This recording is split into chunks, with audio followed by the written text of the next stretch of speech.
History host में आपका स्वागत है। तो आज का हमारा नया टॉपिक है गुप्तों के उदय के पूर्व उत्तर भारत की राजनीतिक कारणों का विवरण दीजिए, या फिर गुप्त काल भारतीय इतिहास का स्वर्ण युग क्यों था उसकी समीक्षा कीजिए। हालांकि ये जो टॉपिक है इसके बारे में हम आपको पहले भी बता चुके हैं, लेकिन किसी ने मुझे कमेंट के ज़रिए बोला कि आप बहुत फास्ट बताती हैं, इसलिए मैं इस टॉपिक को थोड़ा छोटे रूप में और थोड़ा छोटा बताना चाहती हूँ ताकि उन्हें समझ में आ सके। तो गुप्त काल स्वर्ण युग क्यों था? तो भारतीय समाज एवं संस्कृति की विशेष उन्नति एवं भारतीयों ने इस काल में प्रत्येक क्षेत्र में चतुर्मुखी विकास किया। चतुर्मुखी क्या होती है? मतलब हर एक क्षेत्र में उन्होंने विकास किया था, इसलिए इस काल को स्वर्ण युग कहा जाता है। तो महान गुप्त साम्राज्य। गुप्त काल में अनेक वीर साहसी एवं युग सम्राट जैसे समुद्रगुप्त, चंद्रगुप्त द्वितीय एवं स्कंदगुप्त आदि एक के बाद एक आते चले गए। इनमें समुद्रगुप्त भारत का नेपोलियन कहा जाता था। चंद्रगुप्त द्वितीय ने शंकों को हराने के बाद स्वयं विक्रमादित्य की उपाधि धारण की थी। तो इस तरीके से इन लोगों ने ही बहुत इसे स्वर्ण युग कहलाने के लिए बहुत सारे प्रयत्न किए हैं, जिनमें उन्होंने बहुत सफलताएं मिली हैं, इसलिए इस काल को स्वर्ण युग कहा जाता है। इसमें आर्थिक समृद्धि का युग था ये। इस युग में देश धन धान से परिपूर्ण था, प्रजा पूर्ण सुखी और समृद्ध थी, असंतोष का कहीं नामो निशान न था।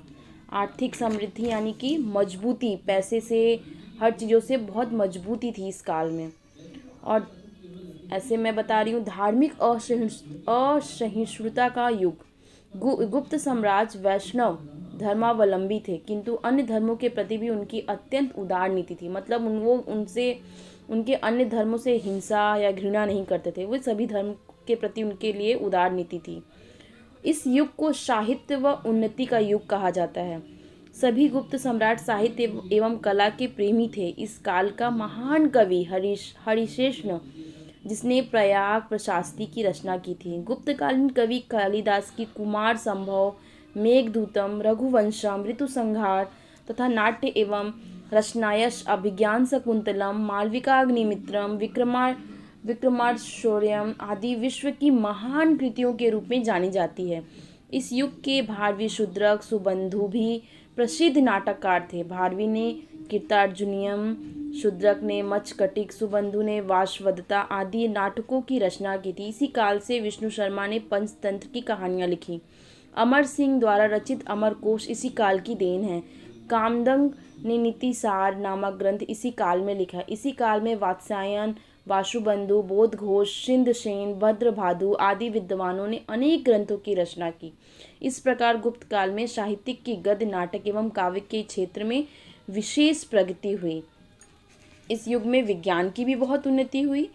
इसमें गणित, ज्योतिष, आयुर्वेद विज्ञान की विशेष उन्नति हुई। इस काल में सुविख्यात गणितज्ञ आर्यभट्ट था, जिसने प्रसिद्ध ग्रंथ आर्यभट्टयम की रचना की। ज्योतिषाचार्य वराहमिहिर के पंचसिद्धिका, बृहद जातक, बृहद संहिता, लघु जातक ज्योतिष संबंधी ग्रंथ हैं। आयुर्वेदिक विज्ञान के विद्वान ध्वंतवरी और वाग्यभट्ट इसी काल के त्रिभूति हैं। और ललित वस्तुओं की चरमोत्कर्ष का युग था ये। वास्तुकला का स्थापत्य कला था ये।